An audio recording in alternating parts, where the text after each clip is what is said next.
Hello dear student, आप सभी का स्वागत है आपके अपने यूट्यूब चैनल मां शारदे ऑनलाइन क्लासेस। और आज इस वीडियो लेक्चर के माध्यम से हम लोग सीखेंगे क्लास 10th में हर बार आने वाली एक इम्पोर्टेंट टॉपिक में से एक थेल्स परिमेय। कौन सा परिमेय? थेल्स परिमेय, जिसे हम लोग अनुपातिकता परिमेय के नाम से भी जानते हैं। तो सबसे पहले हम लोग आपसे क्वेश्चन करते हैं कि बताइए आप थेल्स परिमेय के पिता किसे कहा जाता है? थेल्स परिमेय के फादर किसे कहा जाता है? तो आपका आंसर है, आपको पता होना चाहिए, थेल्स जो कि एक गणितज्ञ थे, है ना, उन्हीं ने एक थ्योरम दिया। उसी थ्योरम को हम लोग क्या कहते हैं? थेल्स थ्योरम, थेल्स परिमेय। क्या कहते हैं? थेल्स परिमेय। तो आज हम लोग जानेंगे कि ये थेल्स परिमेय होता क्या है। ये थेल्स परिमेय होता क्या है?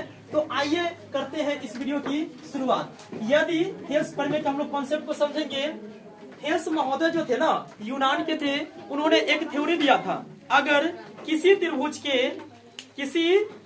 के एक भुजा के समांतर कोई दूसरी भुजा खींचती है तो वो भुजा अन्य दो भुजाओं को भिन्न भिन्न बिंदुओं पर प्रतिच्छेद करती है, जो कि अनुपातिक रूप से क्या होती है? समान होती है। उसी को आज हम लोग प्रूफ करना सीखेंगे इस थेल्स परिमेय के माध्यम से। तो ध्यान देंगे आप सभी, क्या कॉन्सेप्ट है। यदि किसी त्रिभुज की एक भुजा के समांतर, किसी त्रिभुज के एक भुजा के समांतर दो भुजाएं भिन्न भिन्न बिंदुओं पर प्रतिच्छेद करने के लिए रेखा खींची जाए तो अन्य दो भुजाएं किस अनुपात में विभाजित होती है जी? एक ही अनुपात में विभाजित होती है। इसी को आज हम लोग क्या करेंगे? सिद्ध करेंगे।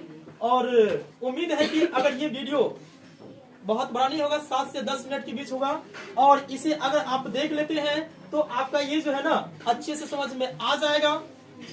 और आप लोग क्या करेंगे, अगर वीडियो पसंद आए तो इसे क्या करेंगे? अपने दोस्तों के बीच शेयर करेंगे और चैनल को सब्सक्राइब कर लेंगे और कमेंट करके बताएंगे कि अगला कौन से टॉपिक आपको डिफिकल्ट लगता है मैथमेटिक्स का, जिस पे हम आपको वीडियो प्रोवाइड करें। तो आइए करते हैं शुरुआत। इसमें क्या करना है, हम लोग को कुछ पॉइंट पे ध्यान रखना है, जो कि पॉइंट नंबर 1 है, क्या लिखना है? दिया गया है। पॉइंट नंबर 2 है, क्या करना है? सिद्ध करना है। कुछ हम लोग कंस्ट्रक्शन करेंगे जो यहाँ लिखेंगे, उसके बाद हम लोग क्या करेंगे? इसका प्रमाण देंगे।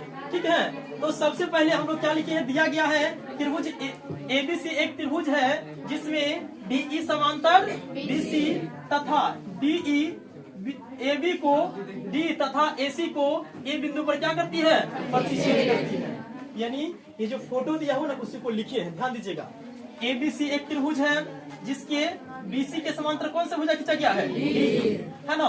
और यहाँ पे इस बिंदु पर प्रतिच्छेद कर रही है ना, यहाँ पे, और इसको कहाँ पे कर रही है? ये बिंदु पर। इसी को यहाँ पे लिखा गया है। अब हम लोग को सिद्ध क्या करना है? एडी बट्टा बीडी बराबर एई बट्टा ईसी। ये जो प्रतिच्छेद कर रही है ना, ये जो लाइन है, रेखा जो है, इसको डी बिंदु पर और इसको ई बिंदु पर प्रतिच्छेद कर रही है। तो थ्योरी क्या है? अगर कोई एक भुजा के समांतर, ये बीसी है, बीसी के समांतर क्या खींचा गया है? डीई, जो कि किसको प्रतिच्छेद कर रही है? एबी को डी बिंदु पर और एसी को ई बिंदु पर। अगर प्रतिच्छेद करेगी तो उसे किस अनुपात में विभाजित करेगी? समान अनुपात में। समान अनुपात करने का सेंस एडी और बट्टा में बीडी, यानी एडी अनुपात बीडी बराबर होगा एई अनुपात ईसी। ये तो बराबर होता ही है, लेकिन आज हम लोग क्या करेंगे? इसे सिद्ध करेंगे। क्या करेंगे? सिद्ध करेंगे। आइए देखते हैं। तो सिद्ध करने के लिए पहले हम लोग कुछ कंस्ट्रक्शन करेंगे, कुछ रचना करेंगे। तो ध्यान देंगे आप सभी। सबसे पहले ई एन लंब ए बी, क्या रचना की हम लोग? ए बी पर, किसपे? ए बी पे लंब डाल दिए हैं। क्या डाल दिए हैं? लंब। लंब का ये साइन होता है जो हम लोग डाल दिए।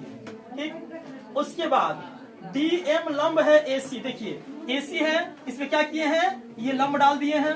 ठीक, उसके बाद बी को ई से मिला दिए हैं। बी को किससे मिला दिए हैं? ई से, ये मिला दिए ना। उसके बाद सी को किससे मिला दिए हैं? सी को डी से मिला दिए हैं। और यहाँ आपका रचना का काम खत्म। आगे स्टेप में हम लोग क्या करेंगे, प्रूफ करेंगे। प्रूफ करने के लिए आपको पता होना चाहिए त्रिभुज का क्षेत्रफल। त्रिभुज का क्षेत्रफल क्या होता है, 1/2 गुने आधार गुने शीर्ष लंब या ऊंचाई। तो उसी की सहायता से हम लोग क्या करेंगे, इस थ्योरम को सिद्ध करेंगे। तो आइए ध्यान दीजिए, पहला बात हम लोग को ध्यान रखना है, इसमें 2 लंब है। एक है AB पे लंब खींचा गया जिसका नाम क्या है EM, एक AC पे लंब खींचा गया जिसका नाम क्या है DM। तो पहला कॉन्सेप्ट है, जब EN को लंब लिया जाए, जब EN को लंब लिया जाए, EN को लंब लिया जाए तो क्या होगा। तो लिखेंगे त्रिभुज ADE का क्षेत्रफल और उसको अनुपातिक रूप से बांटेंगे त्रिभुज DBE का क्षेत्रफल। ध्यान देंगे आप सभी, त्रिभुज ADE का क्षेत्रफल के लिए हो जाएगा 1/2 गुने आधार। ADE के लिए आधार क्या होगा, AD 1/2 गुने आधार गुने शीर्ष लंब ऊंचाई। तो बताइए इसका AD का ऊंचाई क्या होगा, EN क्या होगा, EN, इसलिए हो गया 1/2 गुने आधार गुने ऊंचाई। इज इट क्लियर, ये क्लियर है। आगे DBE का क्षेत्रफल, ध्यान देंगे आप सभी, DBE का क्षेत्रफल, इसके लिए आधार क्या हो जाएगा, DB क्या होगा, DB, और ऊंचाई तो यही रह जाएगा ना जिसमें लंब रहता है पूरा, है ना, 1/2 गुने आधार गुने ऊंचाई। अब हम लोग यहाँ पे देख रहे हैं कि कुछ बातें कॉमन है जो कट जाएगा, EN से EN कट जाएगा, 1/2 से 1/2 कट जाएगा। तो क्या बचेगा हम लोगों को, AD/BD, यानी हम लोग को बचेगा एरिया ऑफ ट्रायंगल ADE और बटा एरिया ऑफ ट्रायंगल DEB बराबर AD/BD। इसको लिख लो फर्स्ट इक्वेशन। क्या नाम देंगे, पहला समीकरण मान लिए इसको। यहाँ तक किसी को कोई डाउट समझ में आ रहा है क्या।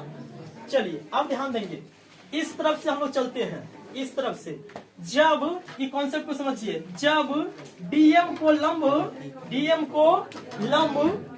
लिया जाए, जब DM को लंब लेंगे तो एरिया ऑफ ट्रायंगल ADE का क्षेत्रफल निकालेंगे, लेकिन इधर से आधार लेंगे और इसको क्या लेंगे, लंब। तो 1/2 गुने आधार गुने ऊंचाई, AE गुने DM हो गया ये। उसके बाद त्रिभुज DEC का क्षेत्रफल, ध्यान देंगे आप सभी, DE और C, DE और C, इसके लिए आधार क्या रहेगा, EC, और ऊंचाई तो यही रहेगा ना। तो 1/2 गुने आधार गुने ऊंचाई, इसमें भी देखिए कुछ कॉमन है, कट जाएगा, ऊपर नीचे सेम है, कट जाएगा। तो क्या बचेगा, AE/EC। तो लिख लेंगे इसको एरिया ऑफ ट्रायंगल ADE और बट्टा में एरिया ऑफ ट्रायंगल DEC बराबर AE/EC। इसका क्या नाम दीजिएगा, दूसरा समीकरण नाम देंगे। क्या नाम देंगे, दूसरा समीकरण। यहाँ तक कोई कंफ्यूजन समझ में आ रहा है। अब ध्यान देंगे आप, हम लोग जानते हैं एक थ्योरी को, इस थ्योरी को समझिए। जब एक ही आधार और उसके समांतर, एक ही आधार और उसके समांतर जो कोई रेखा खींचा जाएगा, उसके बीच में जो त्रिभुज रहेगा उसका क्षेत्रफल क्या होता है, बराबर होता है। तो ध्यान दीजिए, यहाँ पे आप देख रहे हैं ये जो है ना, इस त्रिभुज को, ये त्रिभुज का क्या नाम है, इस त्रिभुज का नाम क्या है जी, DBE, और इस त्रिभुज का क्या नाम है बताइए। तो इसी बात को आप समझेंगे और ये थ्योरम सिद्ध हो जाएगा। DEB, त्रिभुज DBE एवं त्रिभुज DEC दोनों में ये कॉमन है क्या, दोनों में कॉमन है, और इसका समांतर भुजा ये है।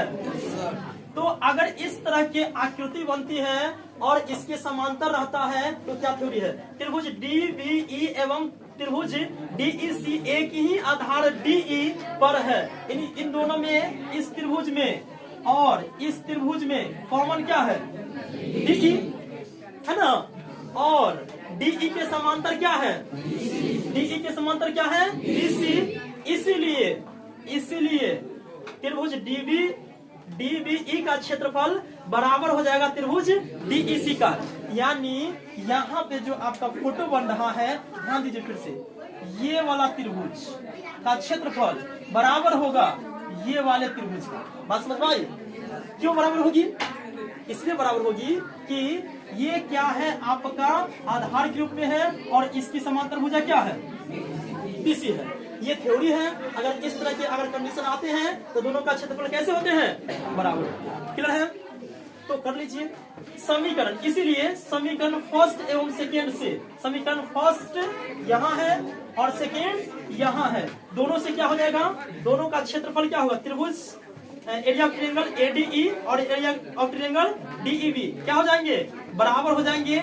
इसलिए दोनों को LHS और ये RHS दोनों को क्या करेंगे, बराबर। जैसे LHS वाला अगर बराबर होगा तो ये RHS वाला बराबर नहीं हो जाएगा। ये हो गया LHS और ये क्या हो गया, RHS, और यहाँ भी हो जाएगा LHS और इसका क्या हो जाएगा RHS।